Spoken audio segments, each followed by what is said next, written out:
mu yàgg du saabu waaye dina fóot ngir fóot fitna yi amoon diggante 2021 jàpp 2024 tax na ba nguur gi fi nekk dugal loxoom ci poos. L'Observateur ne état bu Sénégal nee na dafay joxe ndàmpaay ñi lorule woon ci fitna yi amoon ci réewum Sénégal diggante 2021 jàpp 2024 ñi deele ku nekk di nga am fukki million ci xaalisu CFA ñi yamoon ci lorule ci képp nag ku ci nekk di nga am téeméeri junni. Vox Populi ne Maimouna Dièye mi ministre bi ñu dénk njaboot gi moo ko doon faram-fàcce di leeral itam ne lii ñu def nekkul ak payoor waaye ndàmpaay la loo xam ne dina tax ba yenn ci ay rangooñ fer wala sax ñu xam ni nguur gi fàttewuñu leen. si du quotidien nguur gi kay teg nay jéego ci ñi lorule woon ci fitna yi amoon ci réewum Sénégal. lii quotidien ANSD moo leen jox lim bi ministre bi ne ñi ci amee ñu ñàkk seen bakkan dinañ am ku ci nekk fukki million ci xaalisu CFA ñi ci jëlewoon ay gaañu-gaañu nag ku ci nekk ñu jébbal la téeméeri junni su saane ñoom ñëpp seenub lim moo ngi toll ci ñaari junni ak téeméer ak juróom-ñaar fukk ak ñaari doomu aadama ak itam juróom-ñaar fukk ak juróom-ñeent ñoo xam ne dañ cee faatu woon. ministre bi ne sànni lare du mën a diir waaye picc yaa ni doy. journal Le Fane nguur gi chèque la teg ci table ji fas yéene bind ay chèque yu fukki million ak yu téeméeri junni. Le Quotidien dëgg la chèque yi ñaari junni ak téeméer ak juróom-ñaar fukk ak ñaari njabootu ñoo ko nar a séddoo. ndax public yéene kaay samp laaj ne ndax lii nekkul pàccoo ngir suul loi d'amnistie bi. lu ci mën di am daal xeex ku ko fekke boo attewul dangaa sott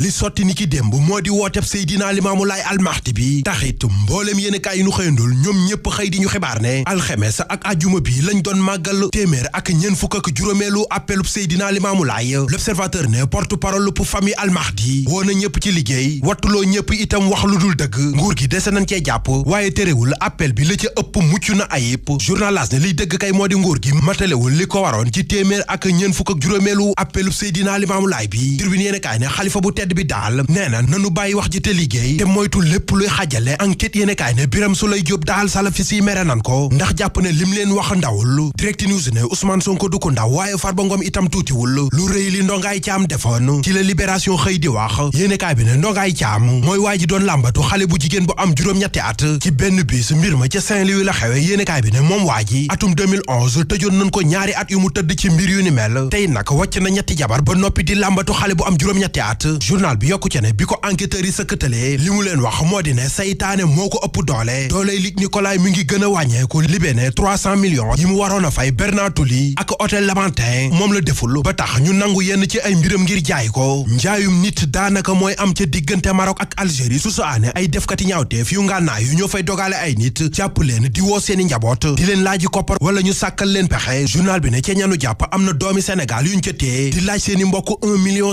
ngir ñu seddal mbir mi bu sedd jamee ku amul càngaay da ngay banku su saane wala nga teg zëm. yéenekaay bi ne dekete lakk gu metti gi amoon démb ca poste 14 bu Môle 1 bu port autonome bu Dakar chauffeur yu doon ataaya moo ko sooke.